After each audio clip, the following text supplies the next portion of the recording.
जय गुरु जी।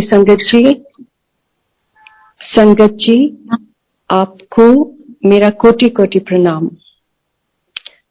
गुरु जी महाराज सब पे कृपा करें। संगत जी, मेरी जर्नी गुरु जी के साथ 97 में शुरू हुई। मैं अपने पेरेंट्स के पास गई हुई थी चंडीगढ़। उससे पहले मैं आपको थोड़ा बताना चाहूंगी कि मेरे को गुरु पाने की बहुत इच्छा थी, बहुत ज्यादा। बचपन से ही मुझे ऐसा खानदान मिला जहां मेरे दादाजी और मेरी नानी जी दोनों बहुत स्पिरिचुअल थे। उन दोनों के कारण मुझे हमेशा होता था कि गुरु होना जरूरी है आदमी के लिए, और जब तक गुरु नहीं होगा कोई हमारा हमको किसी तरीके से हम पार नहीं लग सकते। तो इसलिए मेरे को हमेशा लगता था कि मेरे को गुरु मिल जाए, मेरे को गुरु मिल जाए। उल्टा जब मेरी शादी नहीं भी हुई थी, मैं बहुत यंग थी, तो मैंने अपने दादाजी को बोला कि आप मुझे गुरु से नाम दिलवा दो, अपने गुरु से। वो राधा स्वामी थे। वो तैयार हो गए, पर मेरी दादी जी ने उनके साथ झगड़ा किया कि नहीं, ये बहुत छोटी है, और अगर इसकी शादी कहीं ऐसे हो जाती है जगह पे जहां पे वो नहीं मानते लिविंग गुरु को, तो इसके लिए दिक्कत हो जाएगी। तो ऐसे करते करते नहीं हो पाया, मुझे गुरु नहीं मिले। मेरी शादी हो गई। शादी हुई तो मैं ऐसे फैमिली में आ गई जहां पाठ पूजा बहुत होती थी, पर वो गुरु ग्रंथ साहब को मानते थे। लिविंग गुरु को बिल्कुल उनका कोई यकीन नहीं था। वो सोचते थे कि गुरु ग्रंथ साहब ही हमारे गुरु हैं।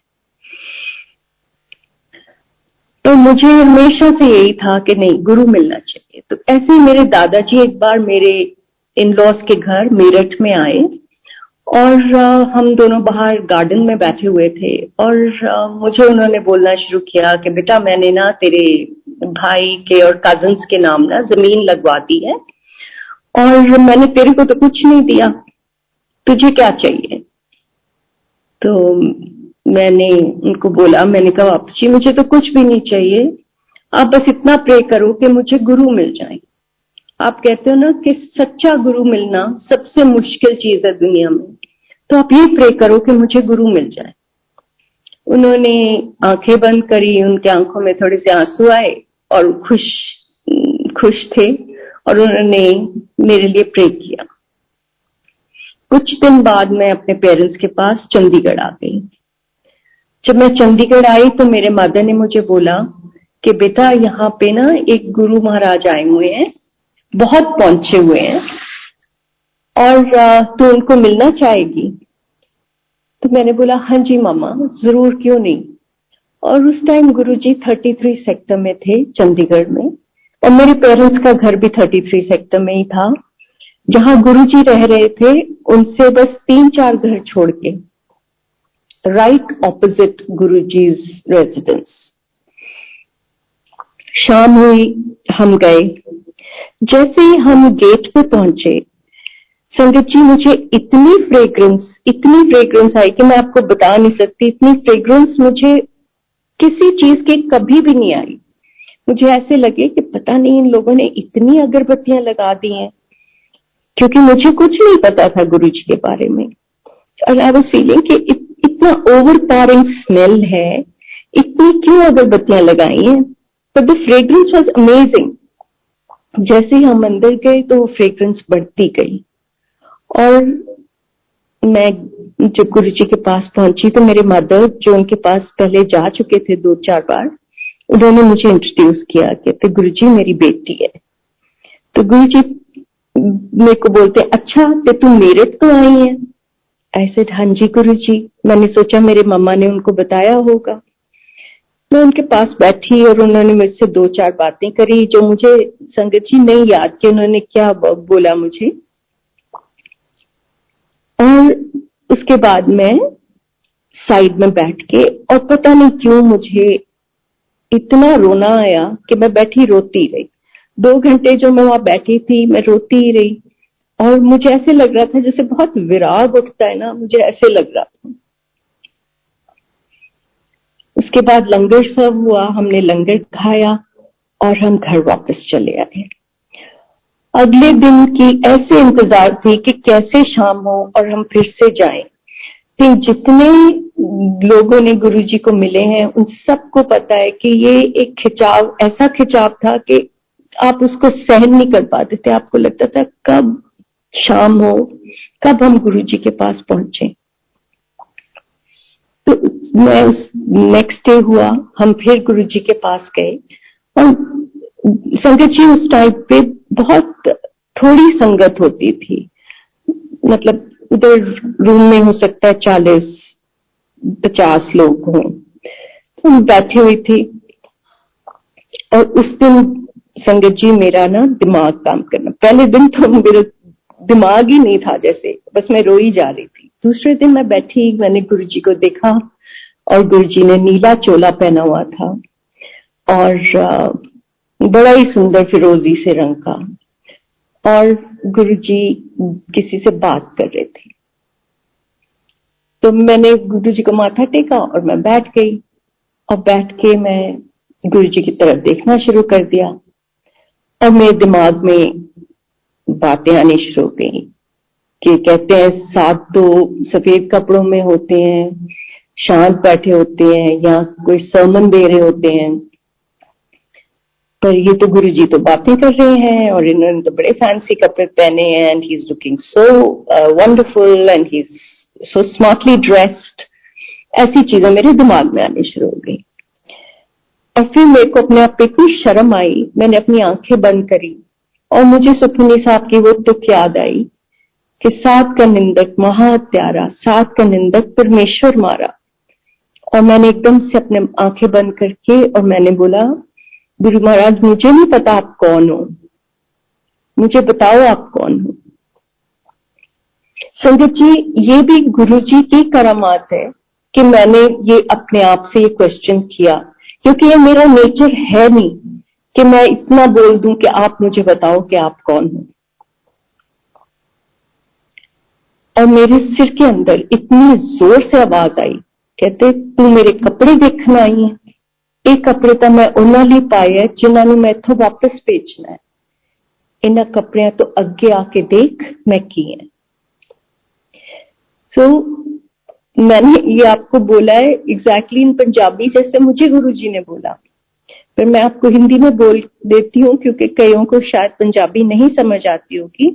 तो गुरुजी ने मुझे बोला कि तू मेरे कपड़े देखने आई है, ये कपड़े तो मैंने उनके लिए पहने हैं जिनको मैंने यहां से वापस भेजना है, इन कपड़ों से आगे आके देख मैं क्या हूं।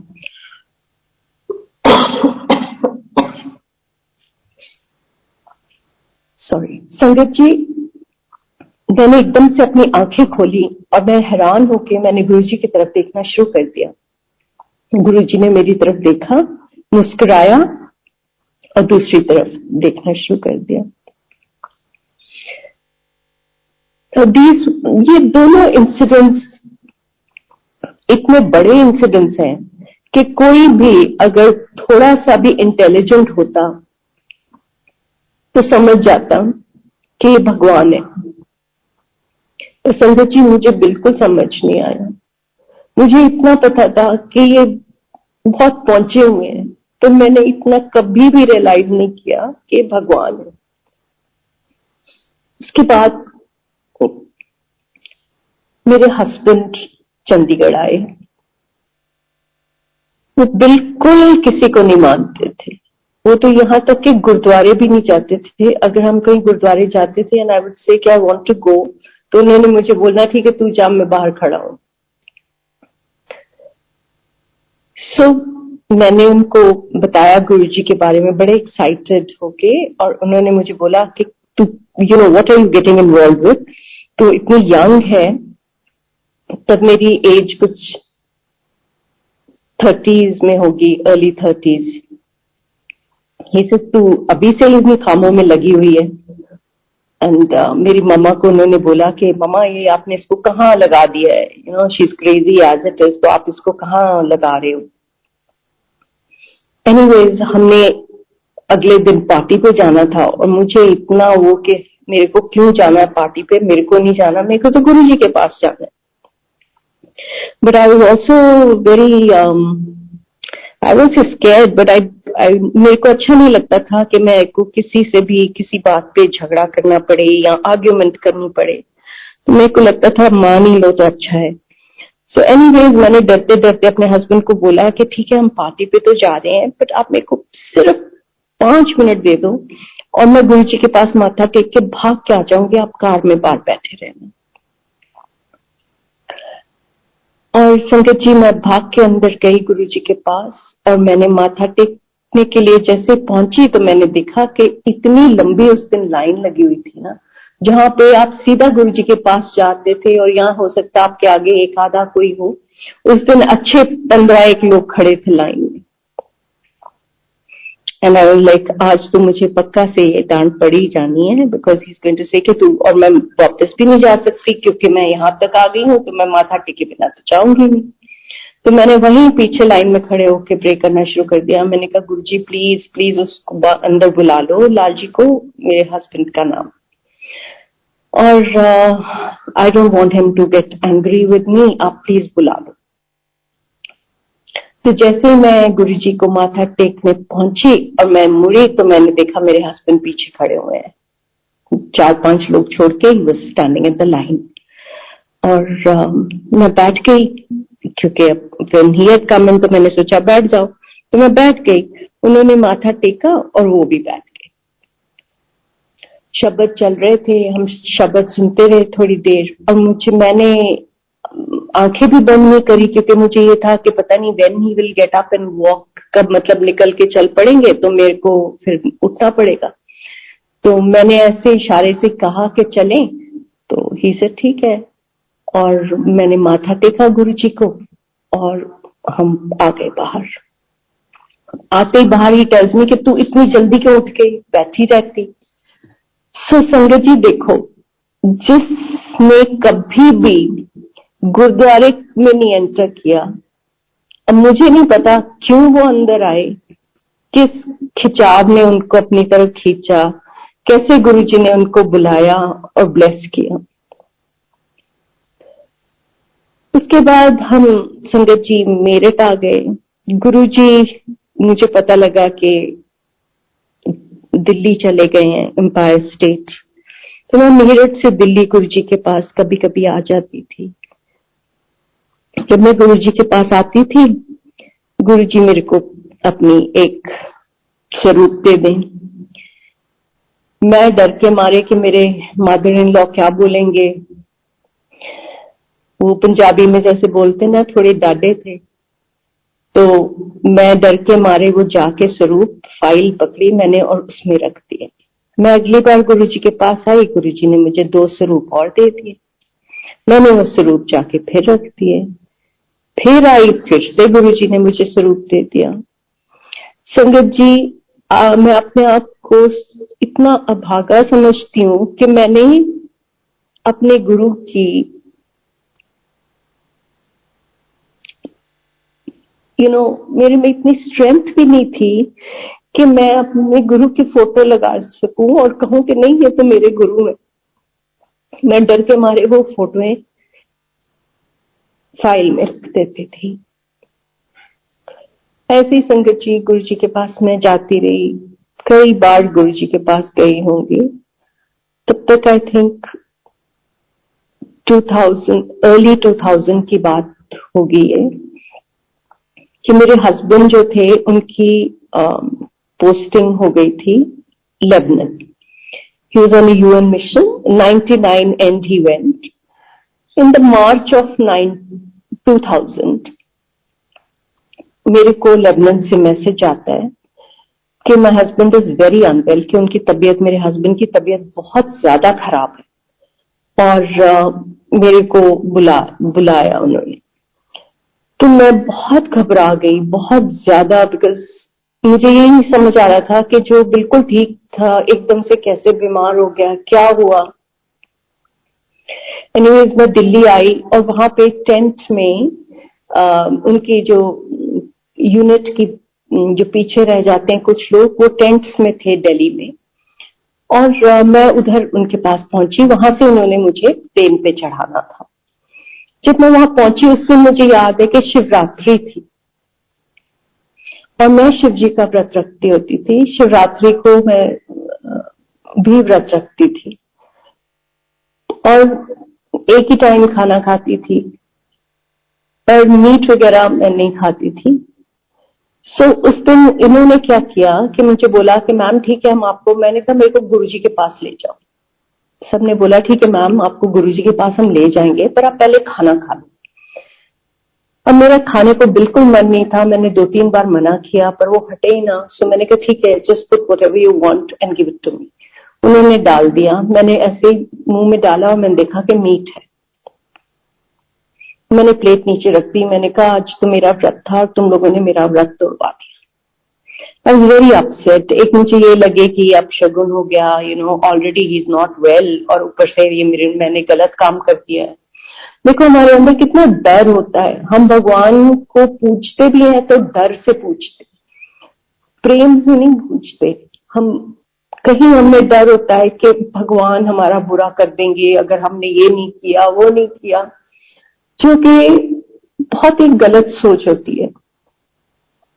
भगवान तो कभी किसी का बुरा नहीं करते, हम अपना बुरा खुद ही करते हैं। सो मेरे को उन्होंने कहा कि चलो मैम हम आपको ले चलते हैं, रास्ता बताओ। संगत जी, जिस दरबार में मैं कितनी बार जा चुकी थी, कितनी बार कि मैं बता नहीं सकती, और उस दिन मुझे वो रास्ता ही नहीं मिला। आई वॉज सो डिस्टर्ब कि मैं उनको वो कुतुब मीनार के आसपास पता नहीं कितनी देर तक घुमाती रही, और फाइनली जब 12 बजे तब हमको गुरुजी का दरबार मिला। एम्पायर स्टेट में हम पहुंचे।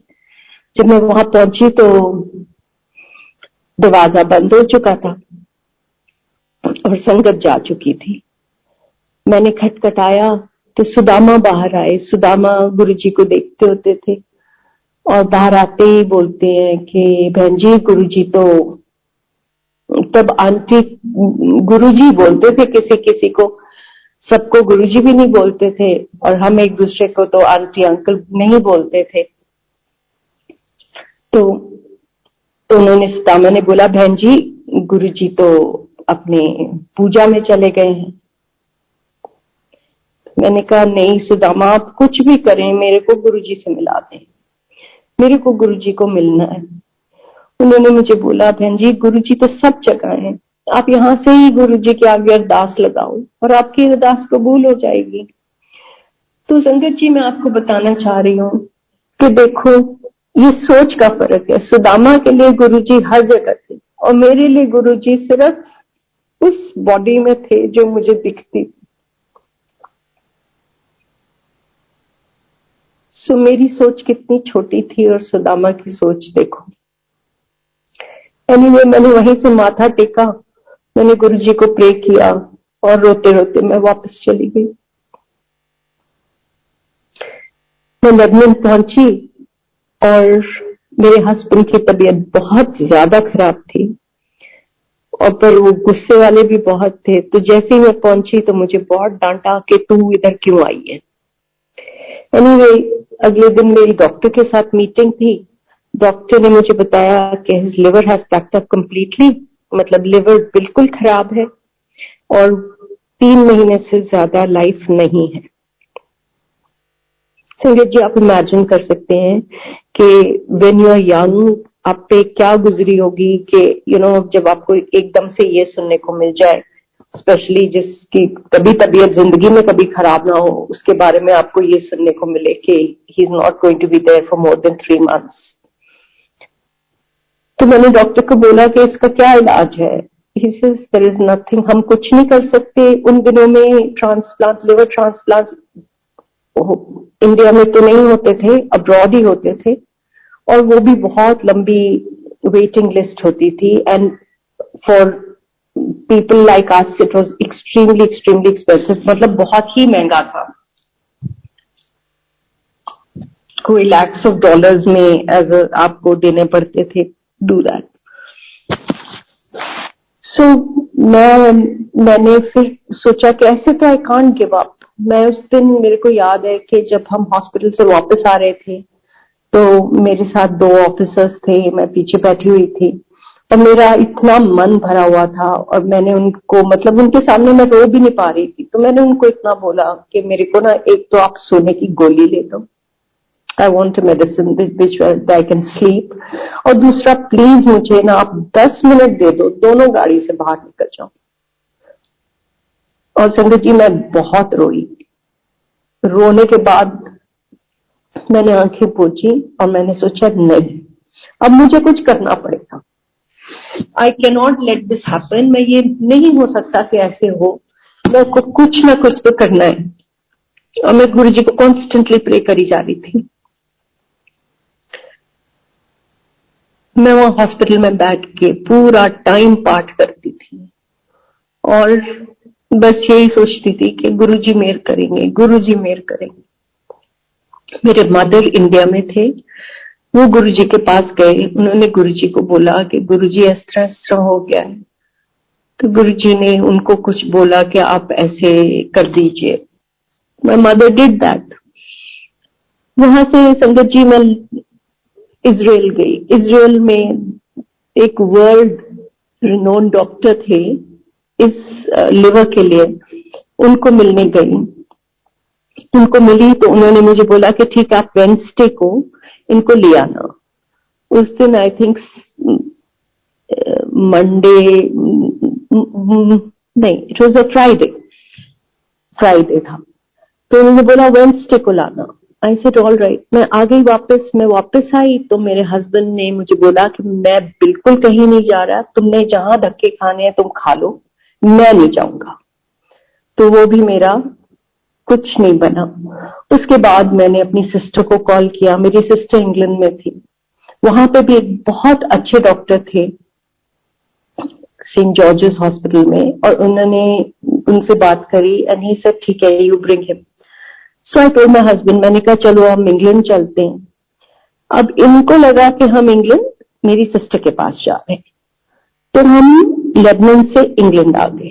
और मेरी स्कीम थी कि मैं इनको डॉक्टर को दिखाऊंगी। जब हम वहां पहुंचे तो मैंने इनको बोला कि आप चलो, ऐसे ऐसे डॉक्टर हैं। तो ही गॉट वेरी एंग्री, बहुत गुस्से। और जब लिवर जिसका खराब होता है ना, एक उसका साइड इफेक्ट ये होता है कि उस पर्सन को बहुत ही ज्यादा गुस्सा आता है। उस आदमी को इतना गुस्सा आता है कि आप उसको पहचान नहीं पाते, इतना ज्यादा गुस्सा करने लग जाता है वो आदमी। आई वाज सिटिंग, मैं उनके बिस्तर पे बैठ के उनको मना रही थी और उन्होंने मुझे टांग मारी कि तुम जा यहां से, मेरा सिर ना खा, चली जा यहां से। तो एक तो मैं वैसे ही बड़ी डिस्टर्ब थी, ऊपर से ये बिहेवियर, और भी आप समझ सकते हैं कि क्या। तो मेरी सिस्टर कहती है तू इतना कुछ सहती है, शुरू से ही been such an angry person, और अब तो हद ही हो गई है, तो क्यों सहती है इतना कुछ। बट व्हेन जब आप किसी को प्यार करते हो तो आपको उसका कुछ भी बुरा नहीं लगता।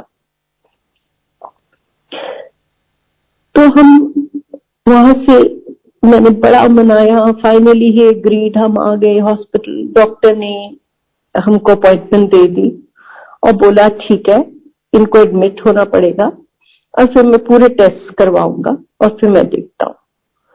और हमको 3-4 दिन के बाद बोला कि आप आके एडमिट हो जाना और आप इनिशियल पेमेंट जो भी है वो कर दीजिए।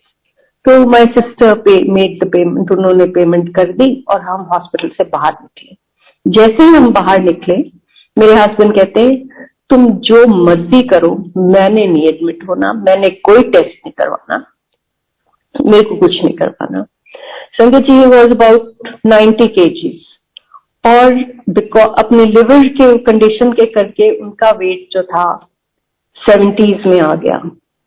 मतलब इतना 15-20 दिन में ही इतना वेट कम हो गया। ही सीधा चल नहीं पाते थे, बहुत वीकनेस, बहुत ज्यादा वीकनेस, आंखें बिल्कुल पीली, ये हाल था।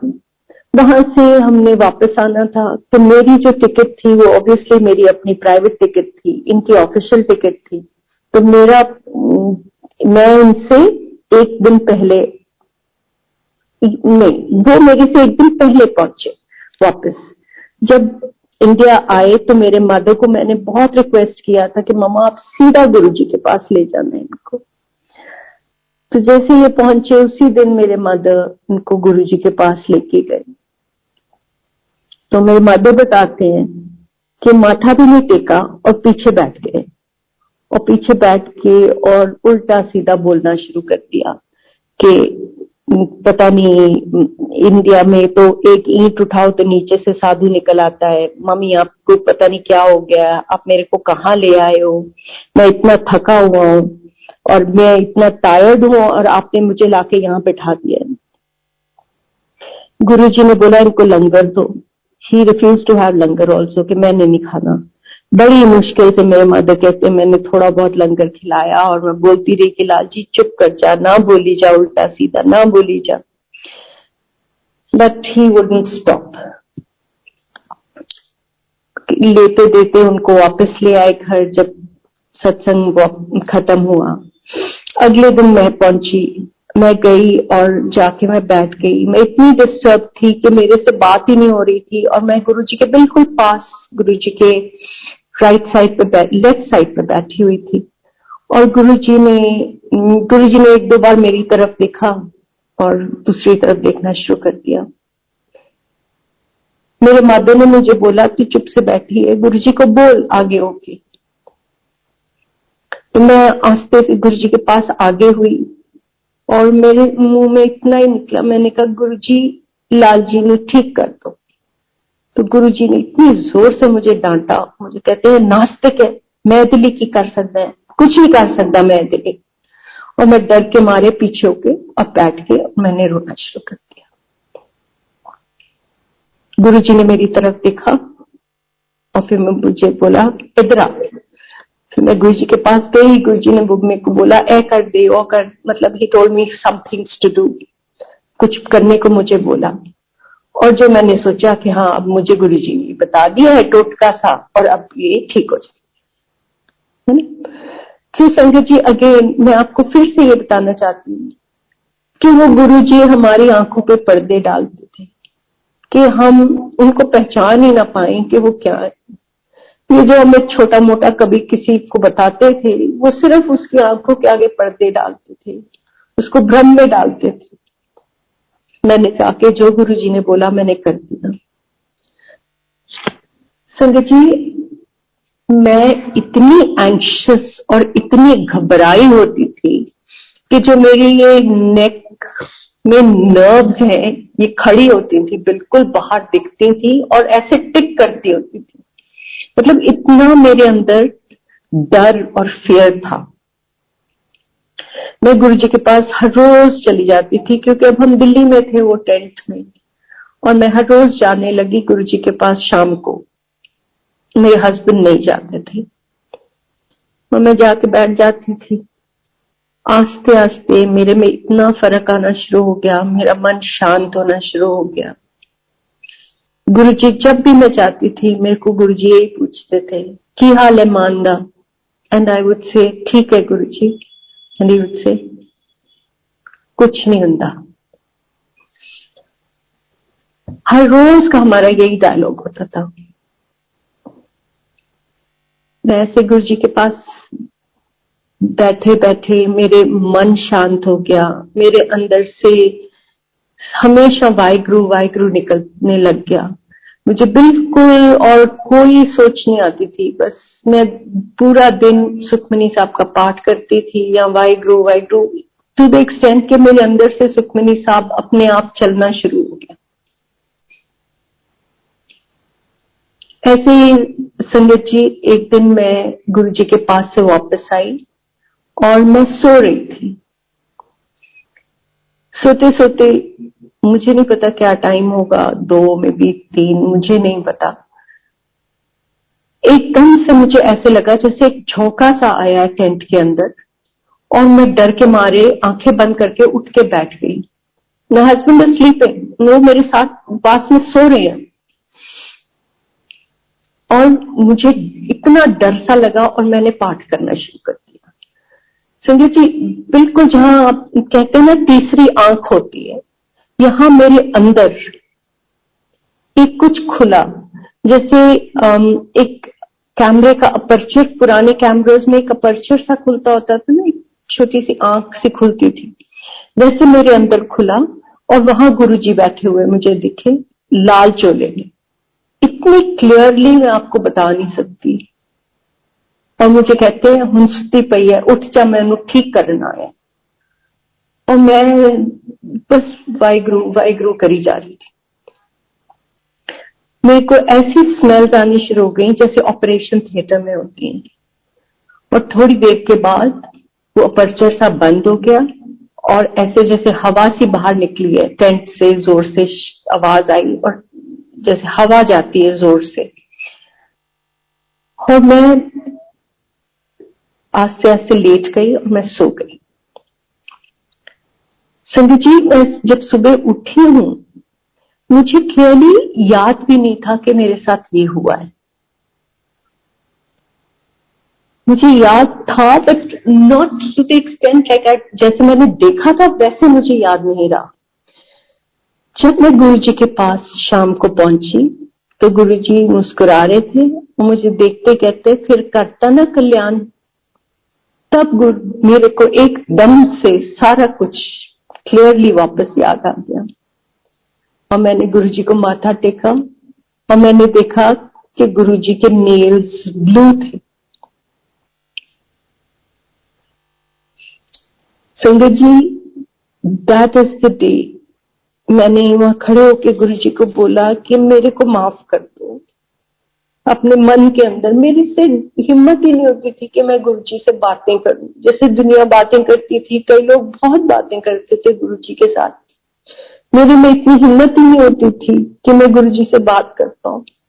मैं वहां खड़े होकर बोला, मुझे गुरुजी माफ कर दो, आज मैंने बहुत गलत काम किया है, मैंने अपने कर्म अपने गुरु पे डाले हैं, जो जिससे ज्यादा अभागा कोई नहीं हो सकता अगर उसने ऐसे किया हो तो। संगत जी, वी आर ह्यूमन, हम ह्यूमन बीइंग्स हैं, मनुष्य हैं। हम पे जब भी बहुत दिक्कत आती है अपने आप ही मुंह से गुरु जी के आगे अरदास निकल जाती है। तो कॉन्शियसली मैं बहुत ट्राई करती हूँ कि मैं गुरु जी से कभी कुछ ना बोलूं, कुछ ना मांगू।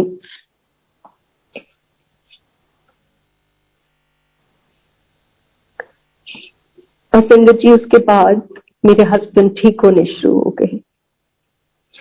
उनके जो लिवर फंक्शन टेस्ट होते हैं उसमें प्रोटीन्स होती हैं, बहुत ज्यादा टेढ़ी थी, इतनी ज्यादा गलत थी कि डॉक्टर्स भी देख के हैरान होते थे कि इतना भी कुछ, इतनी हाई भी हो सकती हैं।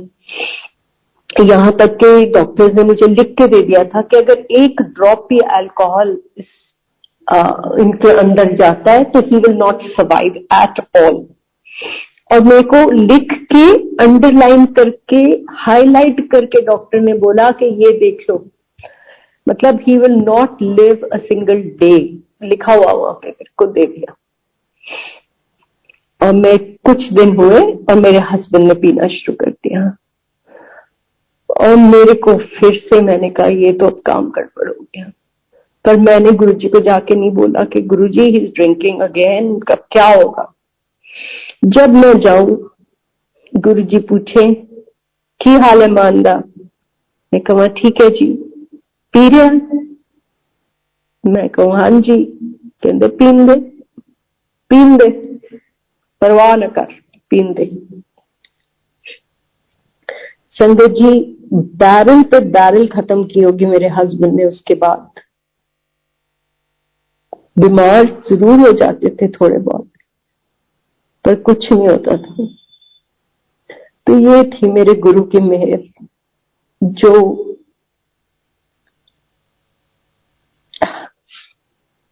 मैं बताती हूँ तो मन भर आता है कि देखो उस परमात्मा ने मेहर करी उस पे भी जिसने उसे गालियां निकाली और बुरा भला कहा। वैसे ही संगत जी, मेरा और गुरु जी का, हर एक का गुरु जी के साथ अपना ही रिश्ता था।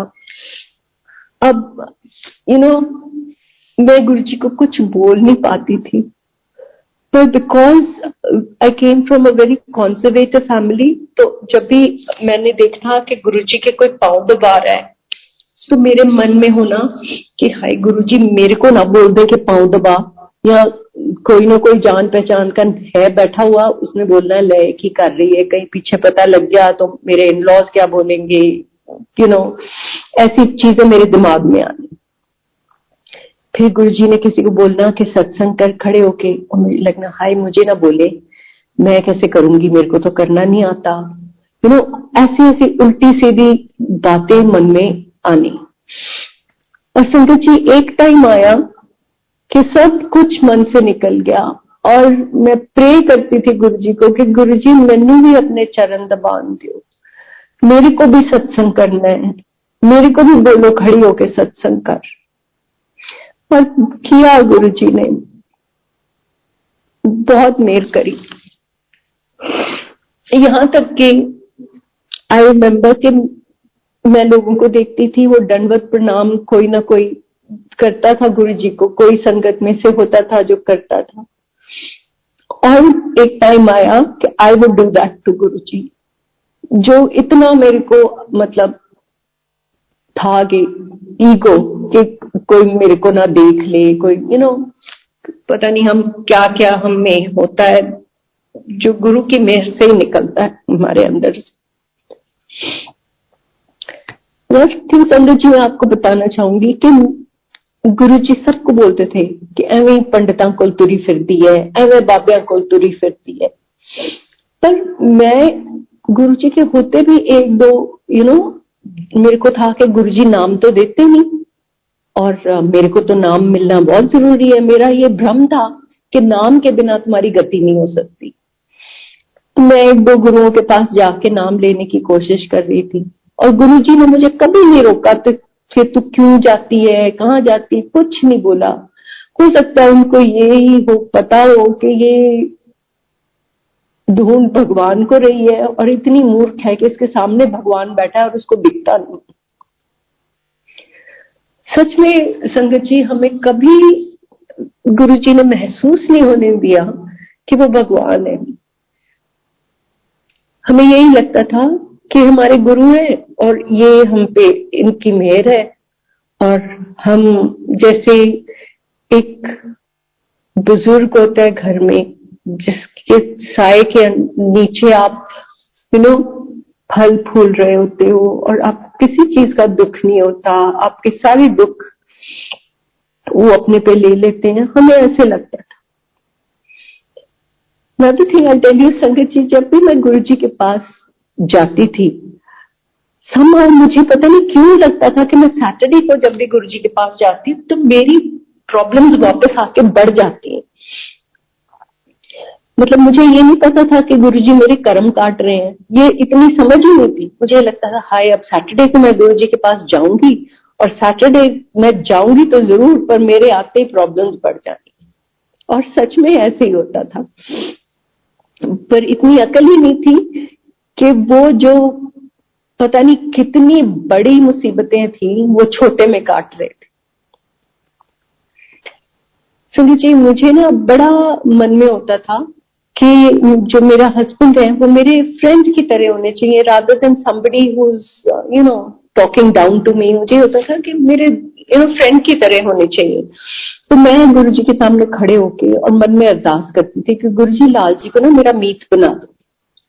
शुरू से मैं ये अरदास करती होती थी, और गुरु जी मुझे, मैं मन के अंदर बोलती थी और गुरु जी मुंह से बोलते थे कि मान मित नहीं।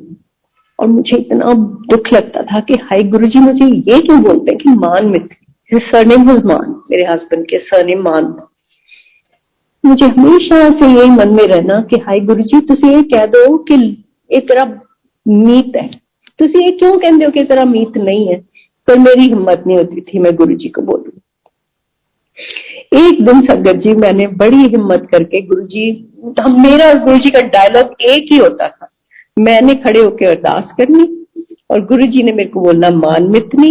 Next thing he would say की हाल है मान दा, एंड आई वुड से ठीक है गुरुजी। He would say पी रहा, एंड आई वुड से हाँ जी Guruji, and he would say पीन दे। That's all that I and Guruji would talk. और फिर मैंने बैठ जाना। अब एक दिन मेरे में हिम्मत आई, तो जैसे ही गुरुजी ने बोला मान मिथनी, तो संगत जी मैंने बोला गुरुजी तुसी इस तरह क्यों कहते हो? और गुरुजी संगत जी जैसे एक छोटा बड़ा मासूम सा बच्चा होता है ना, ऐसे गुरुजी ना अपने आप को सिमट के और बोलते मैं थोड़ी बोल रहा है, ये तो गुरु गोबिंद सिंह ने बोलिया। संगत जी वो मेरी नजर के सामने से ना वो गुरुजी का चेहरा नहीं जाता, बिल्कुल मासूम बच्चे जैसे बन के उन्होंने मुझे ये बात बोली। और मैं बैठ गई, मैं कहा अब मैं क्या कर सकती हूँ, गुरुजी ने तो ये बोल दिया कि गुरु गोबिंद सिंह ने बोला। तो ऐसी संगत जी मैं गुरुजी के पास जाती रही और हमेशा यही होता था कि somehow कैसे टाइम निकले और कब मैं गुरुजी के पास पहुंचूं। उसके बाद हम मेरठ आ गए, वहां से भी मैं चली जाती थी गुरुजी के पास वीकेंड पे, सैटरडे को जाके टैक्सी पे और वापस आ जाना। करते करते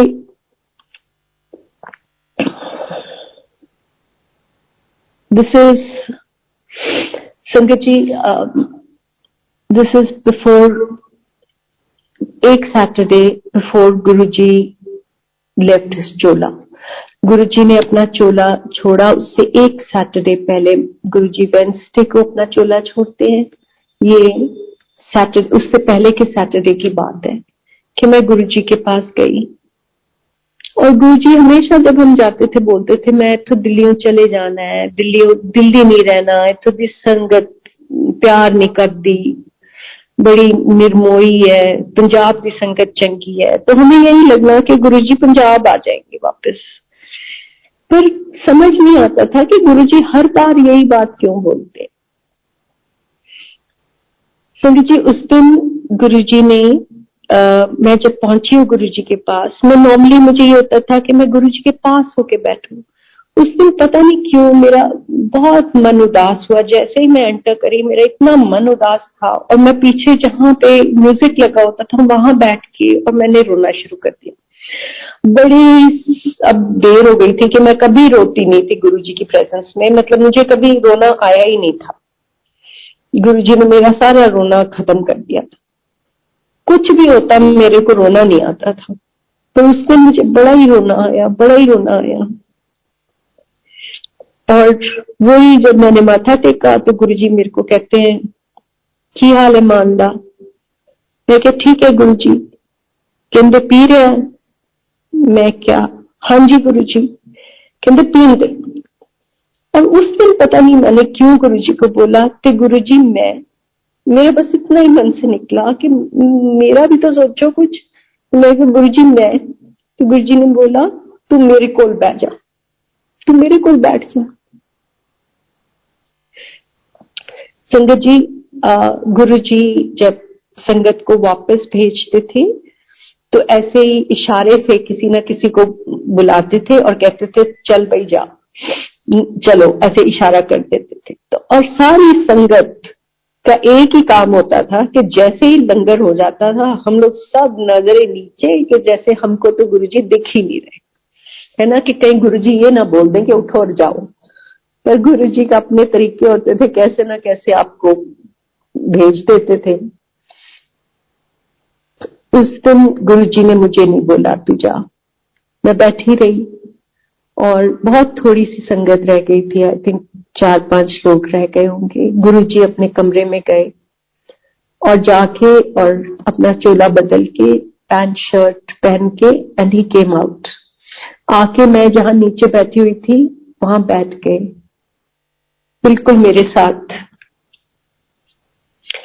पर उस दिन गुरुजी बहुत क्वाइट थे, बिल्कुल चुप से बैठ के अपने जैसे एक हाथ में दूसरा हाथ ऐसे डाल के बैठे और कुछ चुप से बैठे रहे मेरे पास। और कुछ देर के बाद उन्होंने मुझे बोला, चल हम जा। मैं आ गई वापस। And next we hear is कि गुरुजी ने अपना चोला छोड़ दिया है। संगत जी,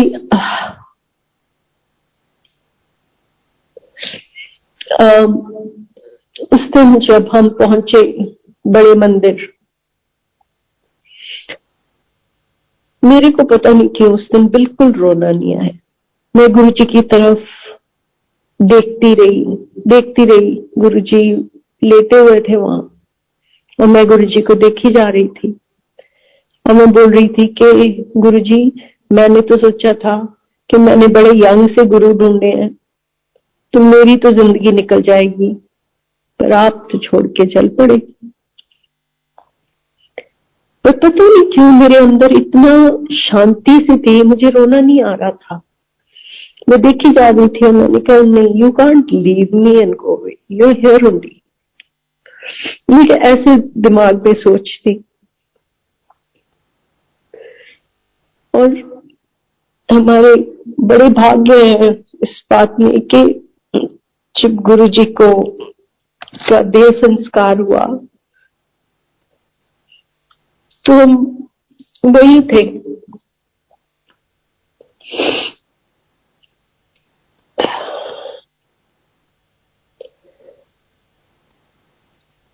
एनीवे संगत जी, Guruji is around us, always with us, कहीं भी नहीं है। उन्होंने बड़ी बार दिखाया है कि मैं तुम्हारे साथ हूं। चलिए संगत जी, अब मैं आपको बताना चाहूंगी कि मैं गुरुजी के पास कई लोगों को लेके गई। मैं actually I was in a school where I was heading a school में थी। वहां पे तो टीचर्स वगैरह मेरे पास जब आते थे ऑफिस में कई बार, तो उन्होंने बड़े मतलब उनकी देख के हालत सी मुझे लगना कि ये इमोशनली थोड़ी डिस्टर्ब है या नहीं ठीक है। So I would end up saying कि हाँ, what is the problem, why are you, you know, you have to be happy. अगर तुमने बच्चों को देखना है तो तुम खुद खुश नहीं होगे तो बच्चों को कैसे खुश रखोगे। सो आई वुड ट्राई कि मैं इनकी प्रॉब्लम को सुनूं। और मुझे लगने लग गया कि कितना दुख है। हम अपने दुख को बड़ा समझते हैं, पर कितना दुख है सबके अंदर। और एक्चुअली दुख हमारा अपना क्रिएट किया हुआ है, क्योंकि हम उस चीज को सोच सोच के बड़ा कर लेते हैं अपने दिमाग में। कई बार वो इतनी होती भी नहीं। तो मैंने उनको थोड़ा बहुत समझाना और फिर उनको गुरुजी के बारे में बताना। तो ऐसे ही बहुत लोगों को स्कूल में गुरुजी के बारे में पता लग गया।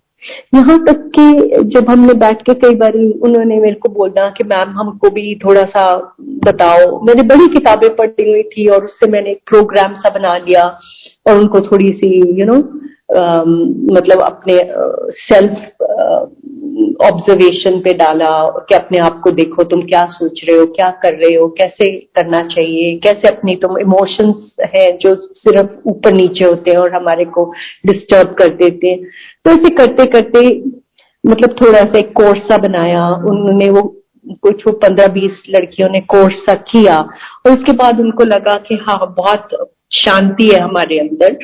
फिर मैंने उनको गुरुजी के बारे में बताना शुरू किया, बिकॉज मेरे को ये था कि कोई एकदम से रिजेक्ट ना कर दे। तो फिर उनको गुरुजी के बारे में मैंने बताया, तो बड़ी अच्छा जागी उनके अंदर। और हमें गुरुजी की फ्रेग्रेंस आनी शुरू हो गई स्कूल के अंदर। फिर एक दिन वो कहते हैं कि मैम, आप हमने गुरुजी के बारे में हमें इतनी बातें बताते हो, आप हमको लेके क्यों नहीं जाते। तो हम सब ने 2 वैन्स करी, ये अम्बाला की बात है, और हम गुरुजी के पास पहुंचे। अब जैसे ही पहुंचे मैंने इनको सबको सिखा दिया। मैंने कहा तुम लोग जब गुरुजी के पास जाओगे ना, उनमें से एक लड़की थी जो बड़ी ज्यादा ही डिस्टर्ब थी, उसकी फैमिली लाइफ बहुत ज्यादा डिस्टर्ब थी, यहाँ तक कि पुलिस की इन्वॉल्वमेंट भी हो गई थी। मार पिटाई बहुत ज्यादा करते थे उसके हस्बैंड। तो उसको मैंने बोला, मैंने कहा बिमी, मैंने उसको कई बार बोला था, मैंने कहा तू चली जा यहाँ से, why are you staying here, तू छोड़ के अपने पेरेंट्स के पास चली जा, कि इतना अब्यूज है ना, अच्छा नहीं होता। तो उसमें हिम्मत ही नहीं होती थी कि वो जा सकी।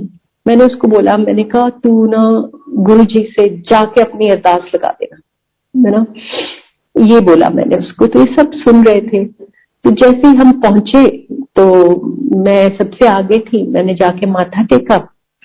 जैसे ही माथा टेका तो गुरुजी कहते क्यों ट्रक भर के ले आई आज।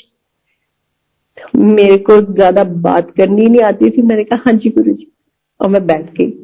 और ये विमी ने माथा टेका और ये भी बैठ गई। अब जैसे ही बैठी इसने आंखें बंद कर ली, और मेरे मन में कि ये बोलती क्यों नहीं है लड़की, गुरुजी इसको कुछ पूछे, ये चुप। गुरुजी ने बोला मांग की मांगती। इसने आगे से सिर हिला दिया और आंखें बंद रखी। और मेरे को इतना अंदर से कि ये बोलती क्यों नहीं है, अगर ये बोलेगी तो इसके तो अभी सब कुछ वारे न्यारे हो जाएंगे, ये क्यों नहीं बोल रही लड़की। एनीवे दूसरों ने भी गुरुजी से बात करी, सब लड़कियों ने, और बैठी रही। जब लंगर का टाइम हुआ, हम बाहर हाथ धोने आए, तो मैंने विम्मी को बोला, मैंने कहा विम्मी तूने बोला क्यों, what is wrong with you, why are you not saying anything. She said ma'am मुझे तो वहां गुरुजी दिख ही नहीं रहे थे, मुझे तो साईं बाबा दिख रहे थे। वो साईं बाबा की भक्त थी। संगत जी उसने नहीं बोला कुछ भी गुरुजी को, पर गुरुजी तो अंतर्यामी है, गुरुजी तो सबके मन का जानते हैं कि किसको क्या दुख है, किसको किस चीज की जरूरत है। उस दिन जो भी मेरे साथ गया, उसने जो भी मांगा उसका पूरा हुआ। एक लड़की थी जिसने फाइनेंशियली शी वांटेड कि she should be able to do something much more, she is now capable. उसको बहुत गुरुजी ने उसको नवाजा। जिसने जो मांगा, जिसने अपने हस्बैंड की प्रमोशन मांगी, जो मांगा उसका पूरा हुआ।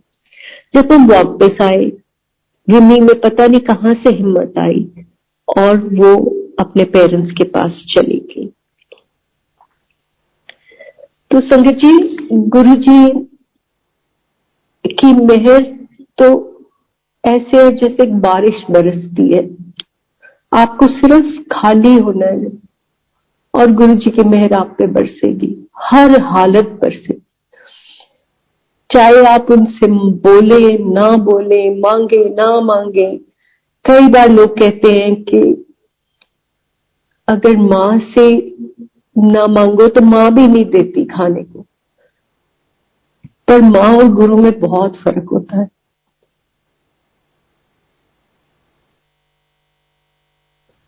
गुरु आपके एक एक रोम को जानता है। गुरु जानता है आपको किस चीज की जरूरत है, किस चीज की आपको जरूरत नहीं है, किस चीज से आपका भला होगा, किस चीज से आपका बुरा होगा, ये गुरु जानता है। आप खाना मांगोगे मां से तो मां हो सकता है आपको दे दे, फिर मांगोगे फिर दे दे, पर गुरु को पता है कि अगर ऐसे हुआ तो आपको आपकी तबीयत भी खराब हो सकती है उस खाने से। सो हमें अपने गुरु पे भरोसा बहुत बड़ी चीज है।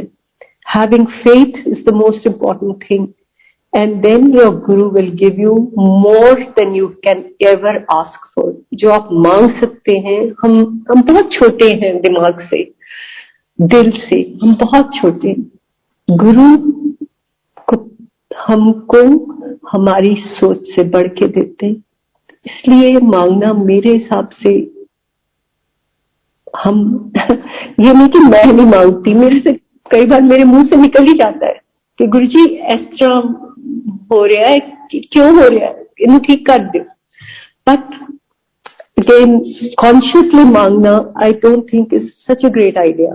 बट देन अगेन मैं कोई नहीं हूं जो आपको बोले कि ये करिए या वो करिए। आपका रिश्ता आपके गुरु के साथ, हर एक का रिश्ता अलग होता है, हर एक का रिश्ता बहुत प्यारा होता है, और अपने गुरु के साथ अपना रिश्ता अपने आप निभाइए। जैसे आपका मन करे आप वैसा करिए, जैसे आपको गुरुजी सिखाएंगे आप वैसे ही करते जाएंगे। So there is no need to feel good और बैड अबाउट एनीथिंग, बिकॉज जो कुछ हो रहा है वो गुरुजी की आज्ञा से हो रहा है, मेहर से हो रहा है। और गुरुजी हमको सिखा रहे हैं, अगर हम कुछ बुरा कर रहे हैं तो yes we have to be conscious कि हम गलत करेंगे तो हमारा जो टाइम है स्पिरिचुअली एडवांस करने का वो डिले हो जाएगा। पर गुरुजी ने हमारा हाथ पकड़ा हुआ है, वो कभी नहीं छोड़ेंगे, कभी भी नहीं छोड़ेंगे। अगर आप उनके शरण में आ गए हो तो वो आपको पार लगाएंगे लगाएंगे। पर हमारा फर्ज बनता है कि हम अपने गुरु के सिखाए हुए जितने भी उनके लेसन्स हैं, मैसेजेस हैं, हम सुनते हैं, उसमें से हम जो सही है उस पर चलें। वो हमेशा कहते थे कि निंदा नहीं करनी चाहिए, किसी की बुराई नहीं करनी चाहिए, गुस्सा नहीं करना चाहिए, क्योंकि ये दूसरे को नहीं हमें तंग करता है, हमारे अपने कर्म खराब करता है। So these are things that he used to say कि डोंट डू दीज थिंग्स।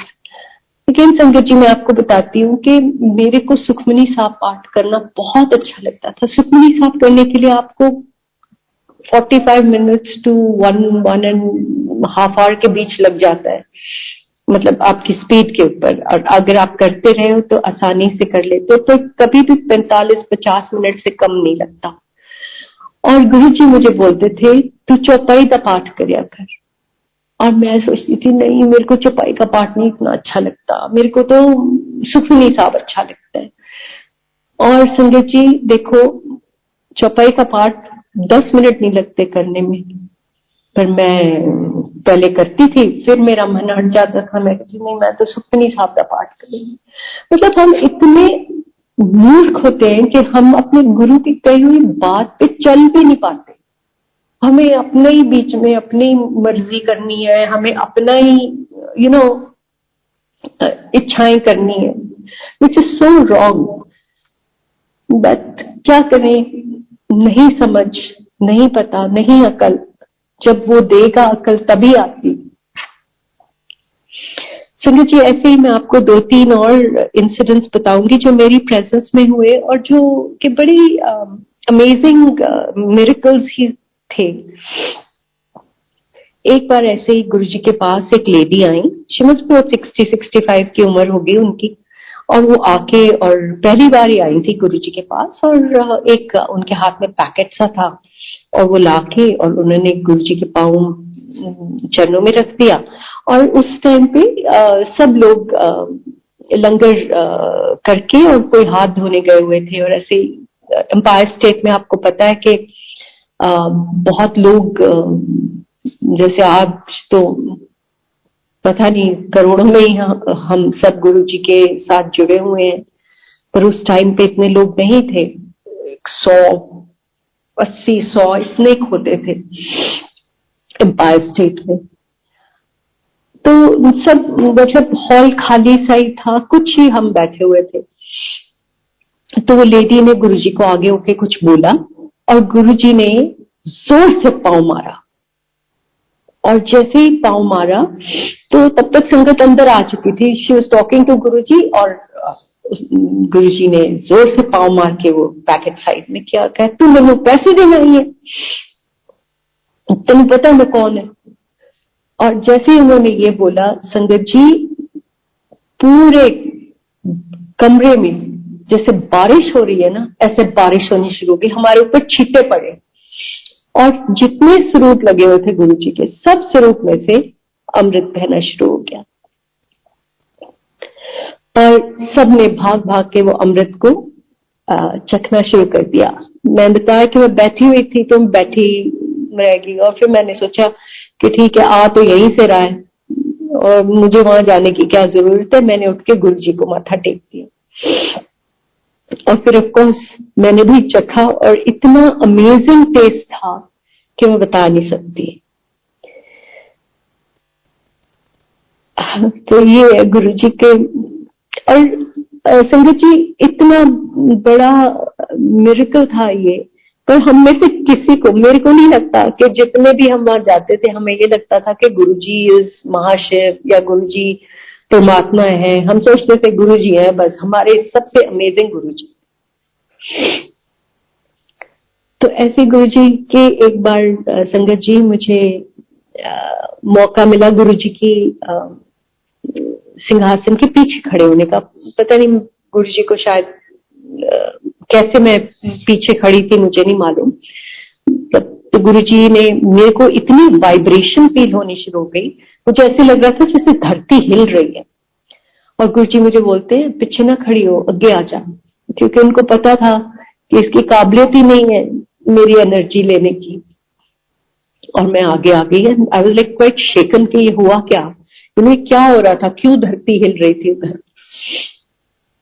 ऐसे ही संगत जी एक बार गुरु जी के पास ना उस टाइम पे लोग जिनके कुछ अच्छा होता था या मतलब कोई फंक्शन घर में कोई शादी या कुछ ऐसे कुछ भी अच्छी चीज होती थी तो वो गुरु जी के पास मिठाई ले आते थे। तो ऐसे ही गुरु जी के पास कोई एक छेना मुर्गी के 2 डब्बे लाया और संगत थी अच्छी 80-90-100 के करीब लोग होंगे। सो गुरुजी ने, और गुरुजी अगर आपको मालूम है तो गुरुजी जब प्रसाद देते थे ना तो गुरुजी के छोटे छोटे इतने सुंदर से हाथ होते थे, संगत जी बता नहीं सकती है, द क्यूटेस्ट हैंड्स। और वो एक हाथ से आपको प्रसाद देते थे और आपके दोनों हाथों में प्रसाद पूरा नहीं आता था, आपको ऐसे हाथ को मुंह की तरफ ले जाके और खाना पड़ता था कि कम हो जाए और फिर मैं उसको एक हाथ में करके और दूसरे हाथ से खा पाऊं। तो ऐसे गुरुजी ने, गुरुजी के पास उस दिन आई थिंक रोमा खड़ी थी, तो गुरुजी ने प्रसाद देना शुरू कर दिया और भर भर के दे।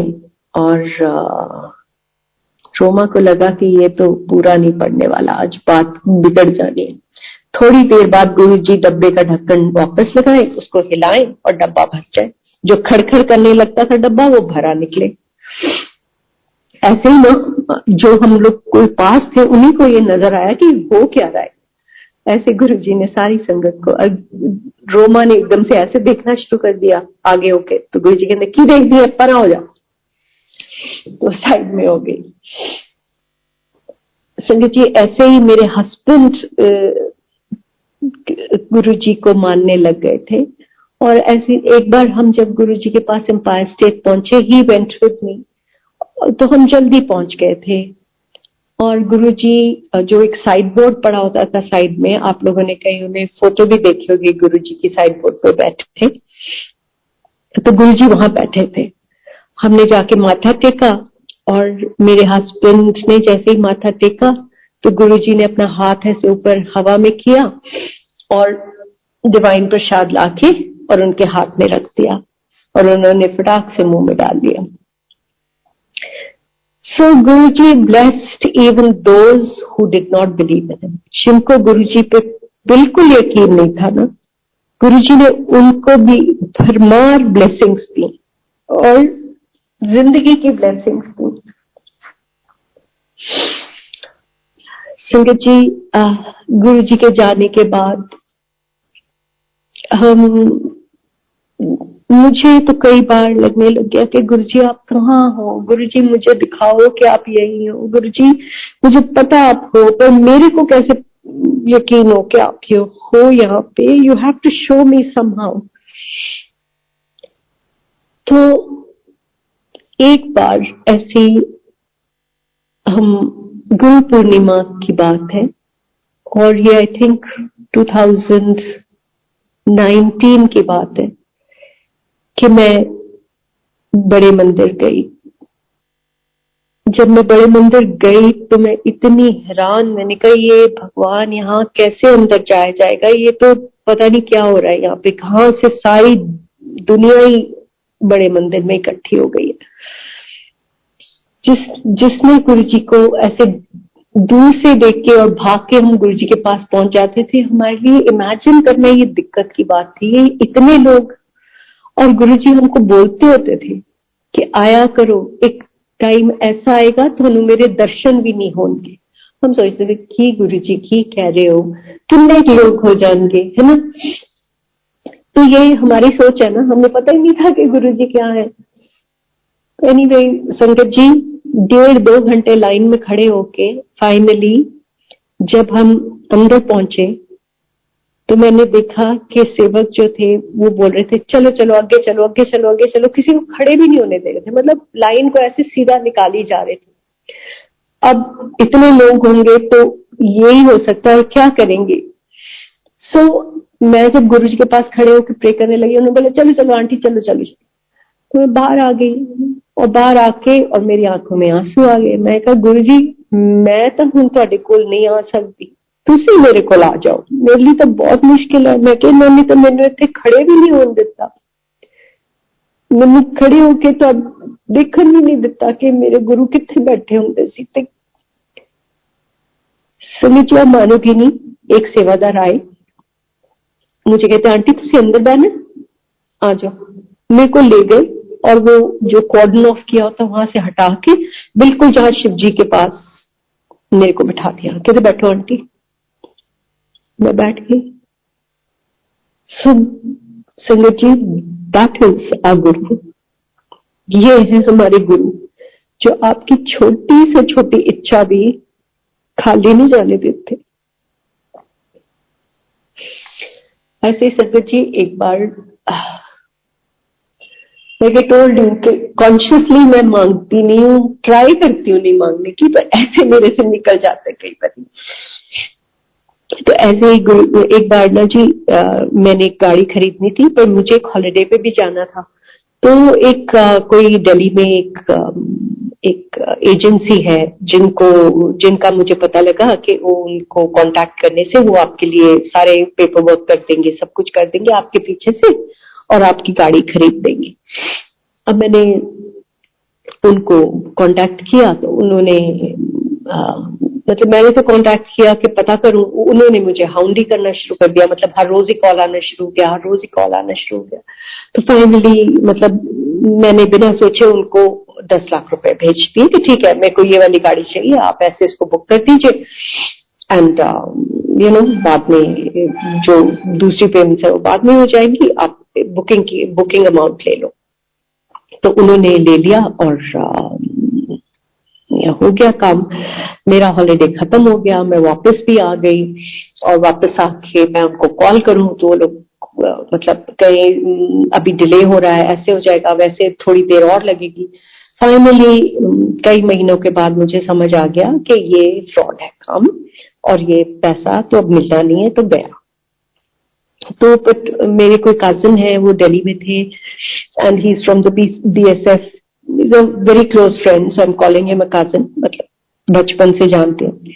तो उनको मैंने कांटेक्ट किया तो ही सेड कि तू क्यों फिक्र करती है, he knew the highest officials police के जो दिल्ली में हैं, उन्होंने उनको बोला, हम गए उनको मिले और ये जो थे लाजपत नगर में ये कंपनी थी, तो लाजपत नगर के पुलिस थाने में उन्होंने बोल दिया।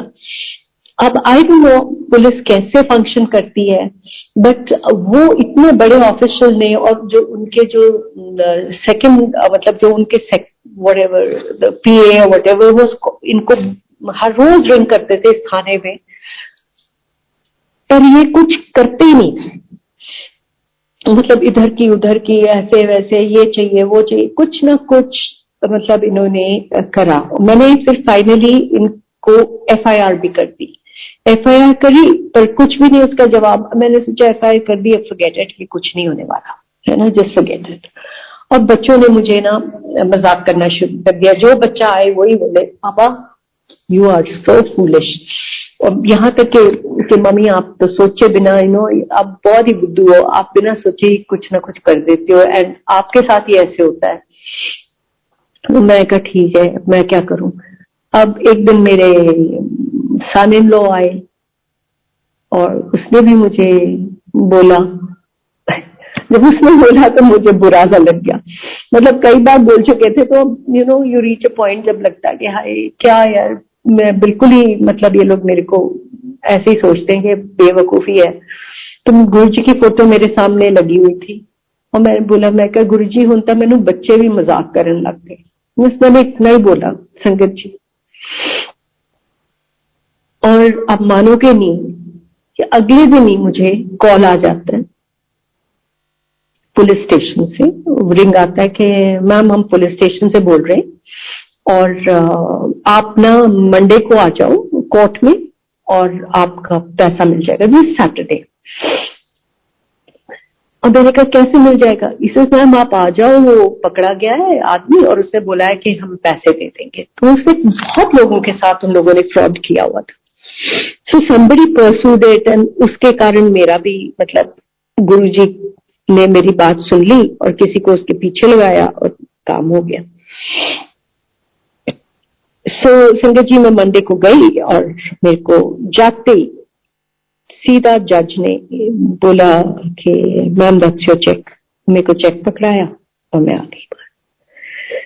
सो संगत जी गुरु जी इज हमारे लिए हमेशा हमेशा है और हर हमारी अरदास जाने अनजाने उन तक पहुंचती है। उनकी मेहर हर जो भी उनके बारे में सुन भी लेता है ना, उस पर भी गुरु जी की मेहर हो जाती है। गुरु जी कहते होते थे कि मेरे को एक भी थोड़े चो टब्बर जो मतलब एक भी आपकी फैमिली में से मेरे पास आ गया ना तो पूरी फैमिली ब्लेस हो गई है।